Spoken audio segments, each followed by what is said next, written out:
જામનગરમાં આજે તંત્રની ટીમ સુભાષ શાક માર્કેટ વિસ્તારમાં દબાણ હટાવ કાર્યવાહી માટે પહોંચી હતી. નડતરરૂપ રેકડી ધારકો ફેરિયાઓ વિરુદ્ધ કાર્યવાહી હાથ ધરવામાં આવી હતી. જે પછી કમિશનર દીપેશ કેડિયા પણ સુભાષ શાક માર્કેટ પહોંચ્યા હતા. તેમણે શાક માર્કેટની જર્જરિત ઇમારત તથા આસપાસની સ્થિતિનું નિરીક્ષણ કર્યું હતું. ઉપરાંત સ્થાનિક કોર્પોરેટરો સાથે વોર્ડ નંબર 10ના વિવિધ વિસ્તારોમાં પગપાળા પરિભ્રમણ કરી ચોમાસામાં આ વિસ્તારમાં ઉદ્ભવતી જળભરાવની સમસ્યા નિવારવા અંગે પણ આયોજન કરવા માટે સંબંધિત અધિકારીઓ સાથે મંથન કર્યું હતું. શહેરના યુવા કમિશનર આ રીતે ગ્રાઉન્ડ ઝીરો પર પહોંચી જાતે વિવિધ વિસ્તારોની મુલાકાત લેશે તો કાગળ ઉપર દેખાતી કામગીરી ખરેખર જમીન ઉપર પણ થવા લાગશે એવી નાગરિકોને આશા જાગી છે.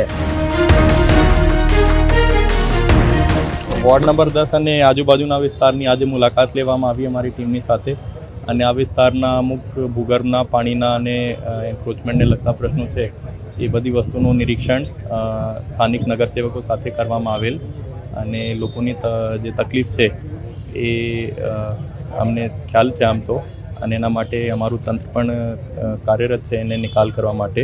પણ હજુ એમાં લાંબા ગાળાનું કેવી રીતે નિકાલ થઈ શકે એ બધી વસ્તુની પણ ચર્ચા કરવામાં આવી અને આવનાર સમયમાં અમારા તરફથી આ વિસ્તારના પ્રશ્નો કાયમી રીતે હલ થાય એ રીતનો પ્રશ્ન અમારા તરફથી ચોક્કસ રહેશે.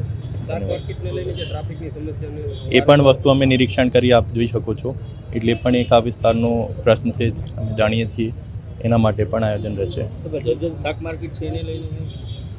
અત્યારે નિરીક્ષણ કર્યું છે, હવે આયોજન કેવી રીતનું થાય અમે વિચારીને નિર્ણય લઈએ.